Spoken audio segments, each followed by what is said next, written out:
Hi guys, it's Pastor Sarah and we are on day 3 of our Advent Christmas countdown.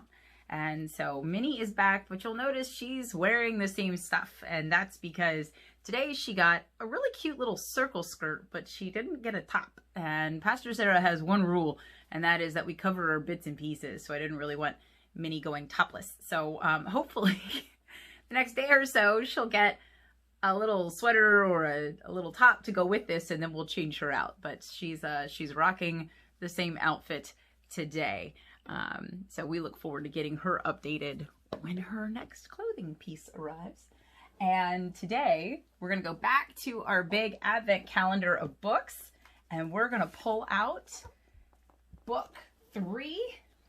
And today we get to read about Olaf. Olaf's Frozen Adventure. I am a big Frozen fan, and I especially love Olaf. So I'm excited to read this story with you.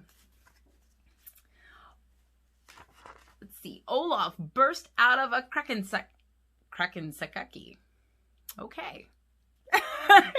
It's a cake, with pieces of cake made out of rings flying everywhere. Surprise! He shouted.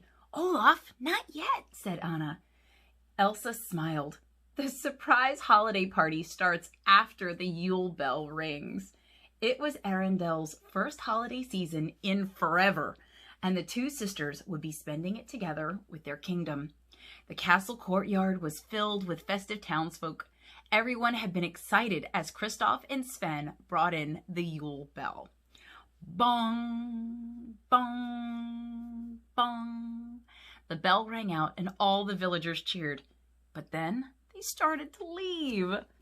So here's Olaf jumping out of this multi-layer ring cake. He's so silly.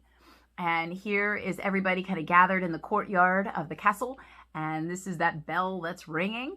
And then all of a sudden they started to leave. It's like, you just got here. Going so soon? Asked Anna. One woman replied, the Yule bell rang, so I must get home for my family's tradition, rolling the lefse. Next, Elsa invited Mr. and Mrs. Olsen to the castle, but they also shook their heads. Thank you, but Olga and I need to get home to knit socks for our grandchildren. Old Roy smiled. We wouldn't want to intrude on your family traditions. With the villagers gone, the sisters needed cheering up. Kristoff serenaded them with his holiday tradition from the trolls, the Ballad of Flemmingrad. Then Kristoff revealed another troll tradition, Flemmy the Fungus Troll. Now you lick his forehead and make a wish, Kristoff said. Everyone laughed. That's kind of silly. So here are some of the villagers. I bet this is Mr. and Mrs. Olsen saying they're going to go home and knit socks. And here is Kristoff, and this is Flemmy the Fungus Troll. We try not to lick random fungus. That's not a healthy idea.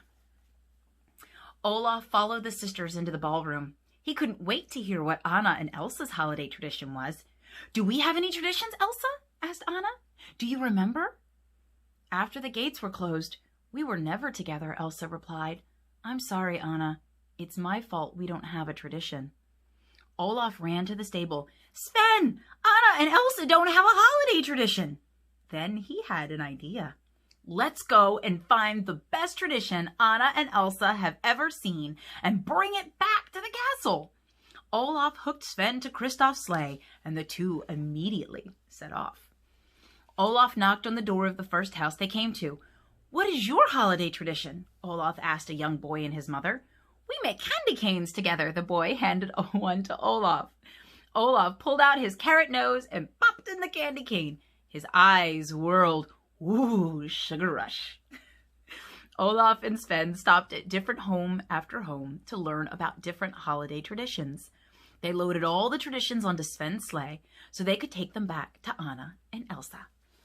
I love this picture. Here's Olaf. He's taken out his carrot and he's put in the candy cane, and ooh, that's a sugar rush. And so here they are loading up all the different traditions they have found. I think it's really nice. They want to share what they've discovered with their friends Anna and Elsa.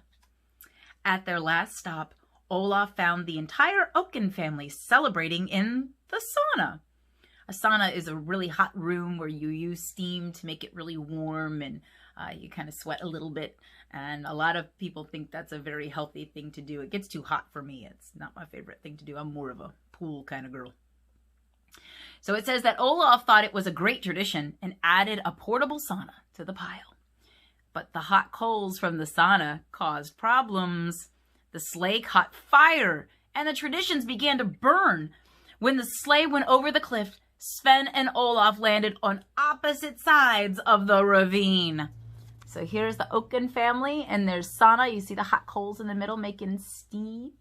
And then they grabbed one and stuck it in the sled, but you gotta take the coals out. So everything caught fire. Oh no! There's a lot of intrigue in this story today. And the holiday traditions were gone. Olaf was still hopeful because he had one last tradition, a fruitcake, that he could give Anna and Elsa. But Sven was worried. He could hear wolves howling in the dark forest. Do you want to make the wolf sounds? My beagle is very good at howling, but unfortunately she's taking an early morning nap, so she is not here to help us. Back at the castle, Elsa found Anna in the attic looking for traditions. She had been pulling items out of the trunk filled with her childhood belongings. "What's in your trunk?" asked Anna. "Mostly gloves," said Elsa. But as Elsa reached inside her trunk, they heard a little bell ring. Elsa lifted out a small box and handed it to Anna. When Anna opened it, she couldn't believe her eyes. So here are the sisters in the attic going through trunks. You might have boxes in your attic. So this is kind of the same thing. And then they found this little box right here. What do you think's inside?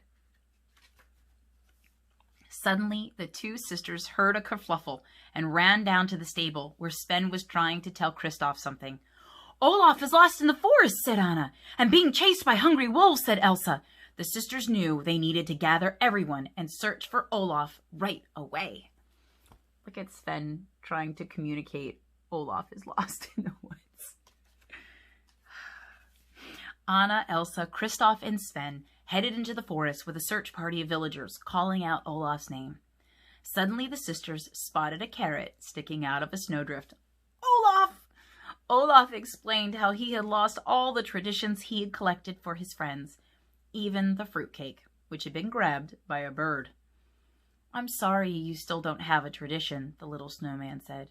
"Olaf, we do. Look," said Anna. She opened the mystery box and showed Olaf what was inside. "Look, there's the carrot sticking out of the snow." And here's Olaf getting to look in the box. The box was filled with sketches Anna had drawn of Olaf when she was a little girl. "You are the one who first brought us together," said Anna, "and kept us connected when we were apart," added Elsa. "Every Christmas I made Elsa a gift," Anna continued. Elsa nodded. "All those long years alone, we had you to remind us of our childhood and how much we still loved each other," Anna agreed. So this is a memory of when Anna and Elsa first started to play with Olaf. Look, they're all the same size. And then here is Anna sliding Olaf gifts under Elsa's door. And here's a little glimpse at the collection. Look, there's sketches and even a little Olaf straw doll. "It's you, Olaf. You are our holiday tradition," said Anna. Surprise! Glowing lanterns emerged from the dark forest. The townsfolk were relieved to see that Olaf was safe. That's when Elsa had a bright idea. Because this was Anna and Elsa's first winter holiday in forever, the celebration needed to be special. With a little help from the villagers, they hosted their big party after all, right there in the forest. That's what's nice when you have ice powers. You can make decorations on the fly. Best of all, Anna and Elsa rediscovered their Christmas tradition, and a new one was created for Arendelle, all thanks to Olaf.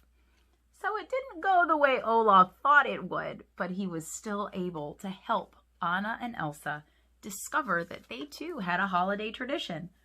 So do you have a holiday tradition? In my house, we are really big into Advent calendars, those ways that we count down toward Christmas, and our nativities. We have lots and lots of nativities. And one of the traditions that we have that I started when my son was really, really young, like preschool age, is that I take all the little baby Jesus is, out of the nativities all over the house, and I put them in a small basket. And then on Christmas Day, the first thing my son does is go and find which nativity and the baby Jesus go together, and puts all the baby Jesus in the right nativity. And then we start out recognizing that Christmas has come. And that's why we do certain things in the church too. We sing songs that commemorate our best tradition, which is celebrating the birth of Jesus, that he came to us. And we love that. And so we celebrate with songs and we go to worship. And this year I'm really excited because on Christmas Day at 2 p.m., we're going to have a big worship service. And our theme this year is the Grinch. So we're going to do things as a church, and we do things here in my house as a family. And maybe you do things like that too. And guess what? It's never too late to start new traditions, things that bring people together and let them remember that God loves us so much, that God came to us as Jesus. So I hope you have a great day, and I can't wait to see what we read together tomorrow. Bye, guys.